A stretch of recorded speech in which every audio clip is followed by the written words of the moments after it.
जय माता दी। श्री दुर्गा पूजा विशेष रूप से प्रतिवर्ष 2 बार चैत्र और अश्विन मास के शुक्ल पक्ष की प्रतिपदा से लेकर नवमी तक चलती है। देवी दुर्गा के 9 स्वरूपों की पूजा होने के कारण नव दुर्गा और 9 तिथियों में पूजन होने के कारण इन्हें नवरात्र कहा जाता है। चैत्र मास के नवरात्र वार्षिक नवरात्र और आश्विन मास के नवरात्र शारदीय नवरात्र कहलाते हैं। भगवती दुर्गा के साधक भक्त स्नान आदि से शुद्ध होकर शुद्ध वस्त्र धारण कर पूजा स्थल को सजाएं। मंडप में दुर्गा जी की मूर्ति स्थापित करें।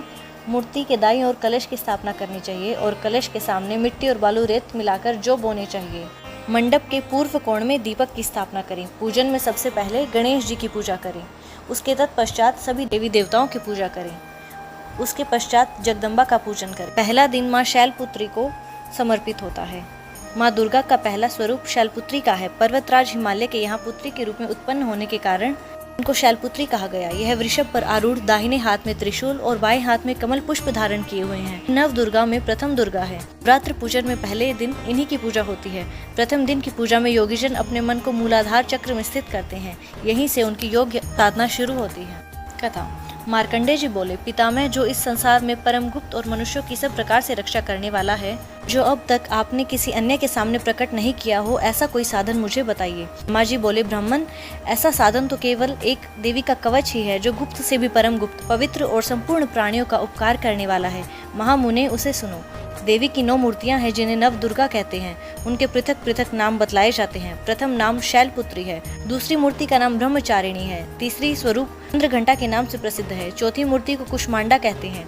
5वीं दुर्गा का नाम स्कंद माता है। देवी के छठे रूप को कात्यायनी कहते हैं। 7वां कालरात्रि और 8वां स्वरूप महागौरी के नाम से प्रसिद्ध है। 9वीं दुर्गा का नाम सिद्धिदात्री है। ये सब नाम सर्वज्ञ महात्मा वेद भगवान के द्वारा ही प्रतिपादित हुए हैं। जो मनुष्य अग्नि में जल रहा हो, रणभूमि में शत्रुओं से गिर गया हो, विषम संकट में फंस गया हो और इस प्रकार भय से आतुर होकर भगवती दुर्गा की शरण में प्राप्त हुए हों, उनका कभी कोई अमंगल नहीं होता। युद्ध के समय संकट में पड़ने पर भी उनके ऊपर कोई विपत्ति नहीं दिखाई देती। उन्हें शोक, दुख और भय की प्राप्ति नहीं होती। जिन्होंने भक्ति पूर्वक देवी का स्मरण किया है, वह निश्चय ही वृद्धि को प्राप्त होते हैं। देवेश्वरी जो तुम्हारा चिंतन करते हैं, उनकी तुम निसंदेह रक्षा करती हो। चामुंडा देवी प्रेत पर आरूढ़ है। वाराही भैंसे पर पारी करती हैं। ऐन्द्री का वाहन ऐरावत हाथी है। वैष्णवी देवी गरुड़ पर आसन जमाती है। माहेश्वरी वृषभ पर आरूढ़ होती हैं। कुमारी का वाहन मयूर है। भगवान विष्णु की प्रियतमा लक्ष्मी देवी कमल के आसन पर विराजमान है और वह हाथों में कमल धारण किए हुए हैं। वृषभ पर आरूढ़ ईश्वरी देवी ने श्वेत रूप धारण कर रखा है। ब्राह्मी देवी हंस पर बैठी हुई हैं और सब प्रकार के आभूषणों से विभूषित हैं। इस प्रकार ये सभी देवियां सब प्रकार की योग शक्तियों से संपन्न हैं। इनके अतिरिक्त और भी बहुत सी देवियां हैं जो अनेक प्रकार के आभूषणों की शोभा से युक्त अनेकों प्रकार के रत्नों से सुशोभित हैं। ये संपूर्ण देवियां क्रोध से भरी हुई हैं और भक्तों की रक्षा के लिए रथ पर बैठी दिखाई देती हैं। ये शंख, चक्र, गदा, शक्ति, हल और मूसल, खेटक और तोमर, परशु और पास, कुंत और त्रिशूल और उत्तम शांग, धनुष आदि अस्त्र शस्त्र अपने हाथों में धारण करती हैं। दैत्यों के शरीर का नाश करना, भक्तों को अभय दान देना और देवताओं का कल्याण करना, यही इनके शस्त्र धारण का उद्देश्य है। महान रौद्र रूप, अत्यंत घोर पराक्रम, महान बल और महान उत्साह वाली देवी, तुम महान भय का नाश करने वाली हो। तुम्हें नमस्कार है। तुम्हारी ओर देखना भी कठिन है। शत्रु का भय बढ़ाने वाली जगदम्बिके, मेरी रक्षा करो।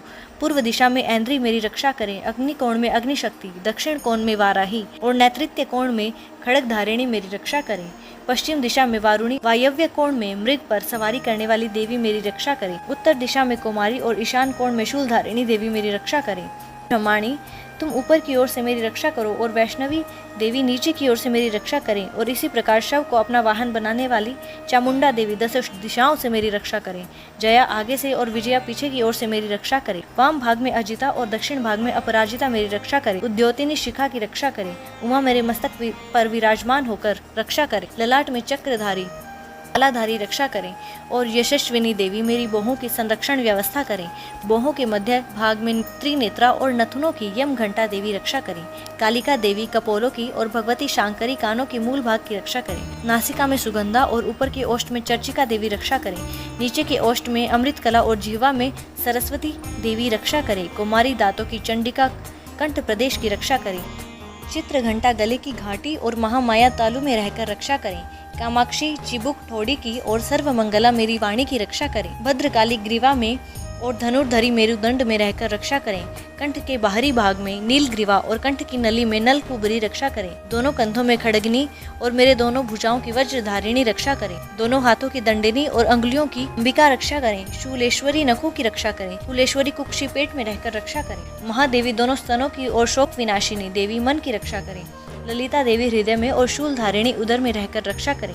नाभि में कामिनी और गुह्य भाग की गुह्येश्वरी रक्षा करें। पूतना और कामिका लिंग की और महिषवाहिनी गुदा की रक्षा करें। भगवती कटी भाग की और विंध्यवासिनी घुटनों की रक्षा करें। संपूर्ण कामनाओं को देने वाली महाबला देवी दोनों पिंडलियों की रक्षा करें। नारसिंगी दोनों घुंटियों की और तेजसी देवी दोनों चरणों के पृष्ठ भाग की रक्षा करें। श्री देवी पैरों की उंगलियों की और तलवासिनी देवी पैरों के तलुओं में रहकर रक्षा करें। द्रष्टा कराली देवी नखों की और धर्वकेशिनी देवी केशों की रक्षा करें। रोमावलियों की छिद्रों में कोबेरी और त्वचा की वागीश्वरी देवी रक्षा करें। पार्वती देवी रक्त, मज्जा, वसा, मांस, हड्डी और मेद की रक्षा करें। आंतों की कालरात्रि और पित्त की मुकुटेश्वरी देवी रक्षा करें। मूलाधार आदि कमल कोशों में पद्मावमी देवी और कफ में चूड़ामणि देवी स्थित होकर रक्षा करें। नख के तेज की ज्वालामुखी रक्षा करें। जिसका किसी भी अस्त्र से भेद नहीं हो सकता, वह अभेद्या देवी शरीर की समस्त संधियों में रहकर रक्षा करें। ब्रह्माणी आप मेरे वीर्य की रक्षा करें। त्रेश्वरी शात्या की और धर्मधारिणी देवी मेरे अहंकार, मन और बुद्धि की रक्षा करें। वज्रहस्ता देवी मेरे प्राण, अपान, व्यान, उदान और समान वायु की रक्षा करें। भगवती कल्याण शोभना मेरे प्राण की रक्षा करें। रूप, गंध, शब्द और स्पर्श इन विषयों का अनुभव करते समय योगिनी देवी रक्षा करें। सत्व गुण, रजोगुण और तमोगुण की रक्षा सदा नारायणी देवी करें। वाराही आयु की रक्षा करें। वैष्णवी धर्म की रक्षा करें। और चक्रिणी देवी यश, कीर्ति, लक्ष्मी, धन और विद्या की रक्षा करें। इंद्राणी आप मेरे गोत्र की रक्षा करें। चंडिके तुम मेरे पशुओं की रक्षा करो। महालक्ष्मी पुत्रों की रक्षा करें और भैरवी पत्नी की रक्षा करें। पथ की सुपथा और मार्ग क्षेम करी रक्षा करें। राजा के दरबार में महालक्ष्मी रक्षा करें और सब और व्याप्त रहने वाली विजया देवी संपूर्ण भय तापों से मेरी रक्षा करें। देवी जो स्थान कवच में नहीं कहा गया अथवा रक्षा से रहित रह गया है, वह सब तुम्हारे द्वारा सुरक्षित हो, क्योंकि आप विजयशालिनी और पापनाशिनी हो। कवच के द्वारा सब ओर से सुरक्षित मनुष्य जहाँ जहाँ भी जाता है वहाँ उसे धन लाभ होता है और संपूर्ण कामनाओं की सिद्धि करने वाली विजय की प्राप्ति होती है। वह जिस जिस पर अभिष्ट वस्तु का चिंतन करता है वह उसे निश्चय ही प्राप्त कर लेता है। वह पुरुष इस पृथ्वी पर महान ऐश्वर्य का भागी होता है। कवच से सुरक्षित मनुष्य निर्भय हो जाता है। युद्ध में उसकी पराजय नहीं होती और वह तीनों लोकों में पूजनीय होता है। देवी का यह कवच देवताओं के लिए भी दुर्लभ है। तो प्रतिदिन नियम पूर्वक तीनों संध्याओं के समय श्रद्धा के साथ इसका पाठ करता है, उसे देवी कला प्राप्त होती है। वह तीनों लोकों में कहीं भी पराजित नहीं होता। इतना ही नहीं, वह अपमृत्यु से रहित 100 वर्ष से भी अधिक जीवित रहता है। उसकी मकरी, चेचक और कोढ़ आदि संपूर्ण व्याधियां नष्ट हो जाती हैं।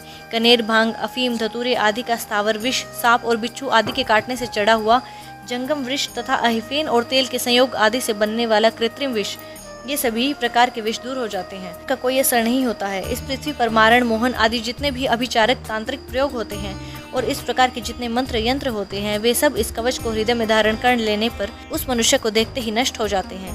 ये ही नहीं, पृथ्वी पर विचरण करने वाले ग्राम देवता, आकाशचारी देव विशेष, जल से संबंध प्रकट होने वाले गण, उपदेश मात्र से सिद्ध होने वाले देवता, अपने जन्म के साथ प्रकट होने वाले देवता, कुल देवता, माला, कंठमाला आदि, डाकिनी, शाकिनी, अंतरिक्ष में विचरने वाली अत्यंत बलवती भयानक डाकिनियां, ग्रह, भूत, पिशाच, यक्ष, गंधर्व, राक्षस, ब्रह्म राक्षस, बेताल, कुष्मांड और भैरव आदि अनिष्टकारक देवता भी हृदय में कवच धारण किए रहने पर उस मनुष्य को देखते ही भाग जाते हैं। कवचधारी पुरुष को राजा से सम्मान वृद्धि प्राप्त होती है। यह कवच मनुष्य के तेज की वृद्धि करने वाला और उत्तम है। कवच का पाठ करने वाला पुरुष अपनी कीर्ति से विशोभित भूतल पर अपने सुयश के साथ साथ वृद्धि को प्राप्त होता है। जो पहले कवच का पाठ करके उसके बाद शत चंडी का पाठ करता है कि जब तक वन, पर्वत और वन काननों सहित यह पृथ्वी टिकी रहती है, तब तक यहाँ पुत्र, पौत्र आदि कुल की परंपरा बनी रहती है। फिर देह का अंत होने पर वह पुरुष भगवती महामाया के प्रसाद से उस नित्य परम पद को प्राप्त करता है, जो देवताओं के लिए भी दुर्लभ है। वह सुंदर दिव्य रूप धारण करता है और शिव के साथ आनंद का भागी होता है। जय माता दी।